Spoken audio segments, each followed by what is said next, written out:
I noticed when you brought him here in the past that he's had some issues with pulling on the leash. So one thing that's helped significantly with that, using pressure and release, was the use of a slip lead. So this is a leash that tightens. It's kind of like a choke collar, but it's just a nylon lead.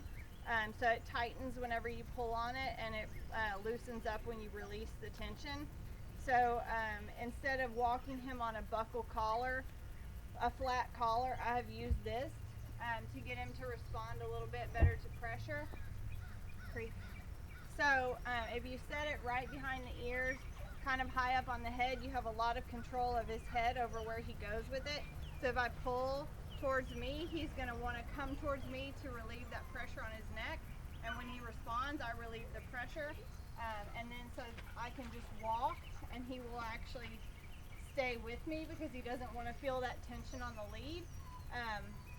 However, you can train a dog to pull on the leash.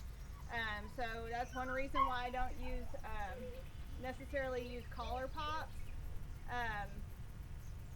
I don't pop on the collar and then release it, and pop and then release it. So because if you pop and then release before you get the response from the dog, he learns that he can just continue to pull through that pressure because it will release. So if I pull up on this lead, if I pull up and kind of back towards his butt should start to go down, and I release the pressure when it does. And then if I go down on this, release the pressure when he goes down. Then if I want him to come out of that, I would just pull forward. And then so to get him to respond to all that, I want him to be able to move his body forward. I want him to move his body backward, which he's not as good at that. He wants to spin around. But move his body backwards with the pressure.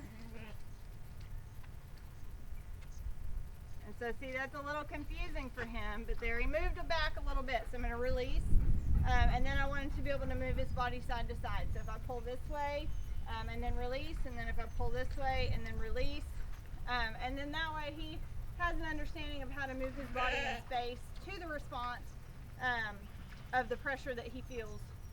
So then when I'm walking him, and I want to get him beside me, I don't want him in front of me, so that's another thing that he likes to do. So I put him beside me, release the pressure, and I'll walk forward. As long as he's with me, there's no tension on the leash, right? And if he goes to start pulling forward, then I'm going to apply tension, and I'm going to wait for him to release the tension. Okay, so did you see his front feet move back a little bit? So if he's ahead of me, I don't like it. Tension backwards, he's going to release that pressure. So I want him to seek release of the pressure, and that's when I'm going to let go of the leash, or the tension on the leash. Instead of popping him and hoping that he understands that as a correction, I'm just tightening the lead, constant tension. When he relieves that pressure, then I'm going to let go. So that's just kind of a helpful hint to help you maybe with some of your leash walking. You can make a slip lead out of a regular leash.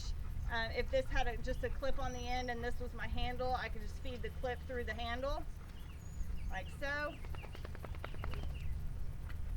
Put it back on the dog. It's not as quick to release the tension when you do, but as long as you're paying attention, you can manage that. So you can make a slip leash out of a regular leash. You can buy one, and you can, I don't necessarily like to use a choke collar for this. Hush! But this works perfectly fine. You can do this with a flat buckle collar. So if I just grab his collar and put tension on it, it's almost the same result. The difference is this will tighten if he pulls, and a collar will not. So the steady tension is much more important on a regular collar, because so he's not feeling any real pressure from me to move yet. So I have to lean into it a little bit. He moved his feet just a little bit. There we go. But I wanted to see him make a move towards me, because I was pulling towards me and to my left. So again, same thing, pulling towards me and to my left. I want to see him make a movement to relieve that. And I just haven't felt the release of the tension yet from him. Good boy.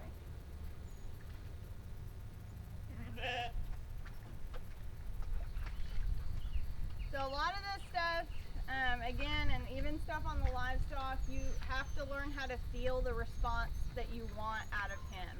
And so it's the same when you're working the stock, when you're trying to get a response.